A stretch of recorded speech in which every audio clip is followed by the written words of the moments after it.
In the autumn of 1815, two men working independently and without knowledge of each other produced functionally similar devices that would become standard equipment in coal mines across Britain and Europe. One was Humphry Davy, the most celebrated British scientist of his generation, a fellow and soon-to-be president of the Royal Society, already knighted for his contributions to chemistry. The other was George Stephenson, an enginewright at Killingworth Colliery in Northumberland, a man who had taught himself to read as an adult and had no formal scientific training of any kind. The lamp each produced used fine wire gauze to prevent an open flame from igniting the combustible gases present in coal mines. Within months of publication, Davy accused Stephenson of theft. The dispute that followed turned substantially on the question of whether a man without formal education could be credited with an original scientific discovery. Coal mines in the early 19th century posed three primary lethal hazards: explosion, collapse, and flooding. The primary agent was firedamp, a naturally occurring mixture dominated by methane that seeped from coal seams into underground workings. When firedamp concentrations reached between 5 and 15% of the surrounding air, any open flame could set off a blast. Miners worked by candlelight and by the light of flint and steel strikers. Every light source was a potential ignition point. The alternative was to work in complete darkness, which brought its own hazards. In the Northeast coal fields during the years before 1815, a series of major explosions had killed dozens of men at a time and drawn the attention of both industrialists and the press. An explosion at Felling Colliery in County Durham in May 1812 killed 92 miners. A second blast at the same pit that September killed 22 more. These events eventually produced institutional response. The Society for Preventing Accidents in Coal Mines, formed in the Northeast in 1813, wrote to Humphry Davy in August 1815 requesting that he investigate the problem of underground ignition. The letter was delivered through the Reverend Robert Gray, an Anglican clergyman with connections to the Northeast coalfield communities. Davy was by 1815 among the most prominent scientists in Britain. He had isolated sodium, potassium, calcium, barium, strontium, and magnesium through electrolysis, had identified chlorine as an element, and had invented the carbon arc lamp. He accepted the request, traveled to Hebburn Colliery in late August 1815 to collect gas samples and observe conditions firsthand, and returned to London to conduct laboratory experiments. His approach was systematic. He ran tests to determine precisely what mixtures of firedamp and air would explode, at what temperatures ignition occurred, and what physical structures would allow a flame to burn without transmitting combustion to surrounding gas. His key finding was that a flame could not pass through very small apertures or fine wire mesh because the metal conducted heat away from the flame faster than the surrounding gas could sustain its own combustion. A lamp enclosed in a cylinder of wire gauze would allow air and gas to enter and keep the flame alight, while the gauze prevented the flame from escaping outward into the mine atmosphere. He presented a working model to the Royal Society on the 9th of November 1815 and described his findings formally in a paper that same month. George Stephenson had reached similar conclusions by a different route. As enginewright at Killingworth, he was responsible for maintaining steam engines and underground machinery, and he had spent years working in and around the pit. He had no laboratory equipment and no training in chemistry. His method was empirical. In the late summer and early autumn of 1815, before he had any knowledge of Davy's research, Stephenson began experimenting with lamp designs intended to prevent ignition of mine gas. He constructed a lamp using a glass cylinder with small perforations near the base to restrict airflow and flame passage. He tested this device underground at Killingworth on the 21st of October 1815, several weeks before Davy's Royal Society presentation. Witnesses to this test included Nicholas Wood, the viewer at Killingworth Colliery, and several other men employed at the pit. Stephenson subsequently produced a second and then a third version of the lamp, iterating toward a design that incorporated wire gauze, and that in its final form closely paralleled Davy's solution. News of both devices circulated in late 1815 and into 1816. The Northeast Colliery community knew of Stephenson's work through direct contact. The London scientific establishment knew of Davy's through the Royal Society. When reports of Stephenson's lamp reached wider audiences, the timing immediately generated suspicion among those who knew Davy had been working on the same problem. The argument advanced by Davy and his supporters ran as follows. Stephenson was an uneducated colliery worker with no scientific background and no theoretical understanding of combustion, and it was therefore impossible that he had independently arrived at the same solution as a trained chemist. He must have received information about Davy's experiments through some intermediary before producing his own version. The accusation was stated directly and in print. Davy himself wrote letters asserting that it was inconceivable for Stephenson to have devised such a lamp without prior knowledge of his principles. The monthly magazine published commentary suggesting Stephenson had copied Davy. John Boodle, a physician and coalfield expert who had collaborated with Davy on the project, supported the plagiarism claim. The Royal Society took no formal institutional position on the matter, but its senior members were broadly understood to favor Davy, and Davy's standing within the society was substantial. Stephenson's supporters responded with documentation. They gathered sworn testimony from the men who had witnessed the October 1815 underground trial. Nicholas Wood signed a statement confirming the date and the specifics of the test. Multiple Killingworth miners provided independent accounts.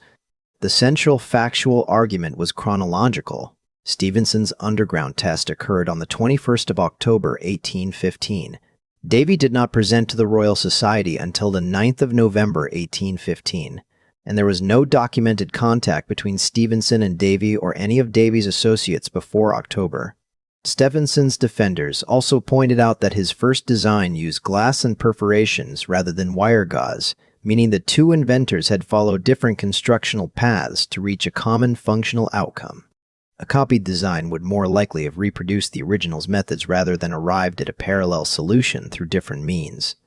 The class dimension of the dispute was not incidental to it.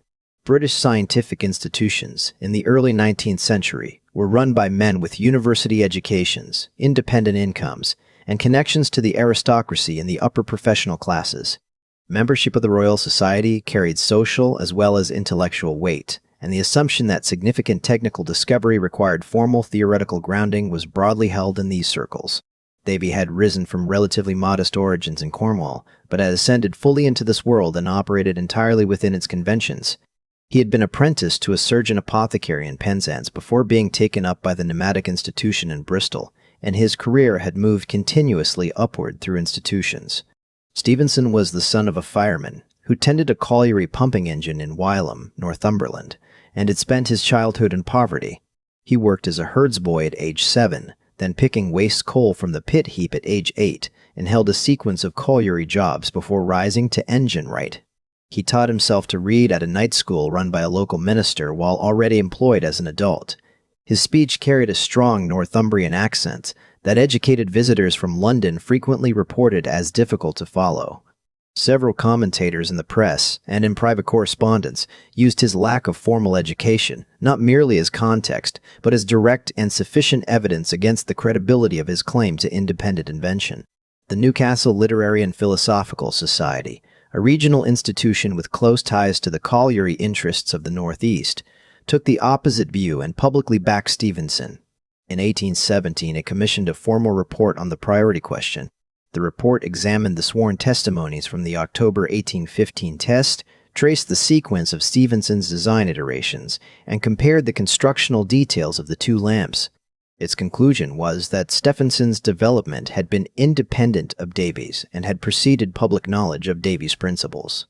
This finding did not end the controversy, but it gave Stephenson's claim a documented institutional basis that had not previously existed. Davy never conceded. In his published accounts of the lamp's development, he presented the device as his invention without qualification. His correspondence on the subject used precise language to make his contempt clear. He referred to the impossibility of such a discovery emerging from a colliery workshop and to the absence of the theoretical understanding that he considered necessary to produce the design. The argument was not simply that Stephenson had obtained his design by improper means, but that someone of Stephenson's background and education was constitutionally incapable of the reasoning required to arrive at it independently. The technical record gives limited support to this position. Stephenson's first lamp, the one tested in October 1815, used a glass cylinder with restricted perforations and differed structurally from Davy's wire gauze design. Stephenson arrived at the gauze approach through a sequence of experimental modifications, not as his starting point. This pattern is more consistent with independent iterative development than with the copying of a completed design. Davy's version was more refined from the outset because it rested on laboratory analysis of the thermal properties of metals and gases. The two men solved the same problem by different methods, which is a documented pattern in the history of invention, and which neither invalidates nor confirms either claim at the expense of the other. The devices both produced spread rapidly through British coal mining in subsequent years. By the 1820s, the safety lamp, in one form or another, was standard equipment in gassy mines across the major coal fields. Accidents continued to occur in part because miners sometimes removed or damaged the gauze, and in part because the lamp was often misunderstood as making the mine itself safe rather than only the flame. The lamp also enabled workings in seams previously considered too dangerous to exploit, opening deeper and more gas-rich ground to commercial extraction and in some respects increasing aggregate risk, even while reducing risk at the individual light source. George Stephenson received a public testimonial from the miners and colliery proprietors of the Northeast in 1817, accompanied by a cash presentation of £1,000, collected by subscription from those who had observed or benefited from his work. His lamp continued to be used in British and European mines under his name for decades. Davy received the Rumford Medal from the Royal Society in 1816, in part for the safety lamp, and became president of the Society in 1820. Stephenson went on to engineer the Stockton and Darlington Railway, opened in 1825, and the Liverpool and Manchester Railway, opened in 1830. He is credited as the principal engineer of the first two public steam railways in Britain. Davy died in Geneva in 1829. Neither man ever acknowledged in writing that the other's claim had merit, and no formal institution resolved the question between them during their lifetimes. Subsequent historical examination of the documentary record has generally concluded that both inventions were independent and near simultaneous, with Stephenson's practical underground tests slightly preceding Davy's public Royal Society announcement, and Davy's theoretical framework providing a more complete account of why the device functioned. Neither conclusion rules out the other, and no formal institution resolved the priority question during the lifetimes of either men. The dispute is documented in Davy's correspondence held at the Royal Institution, in the minutes of the Newcastle Literary and Philosophical Society, and in the sworn depositions gathered by Stephenson's supporters in 1816 and 1817. If you enjoyed this video, subscribe so you'll never miss another episode.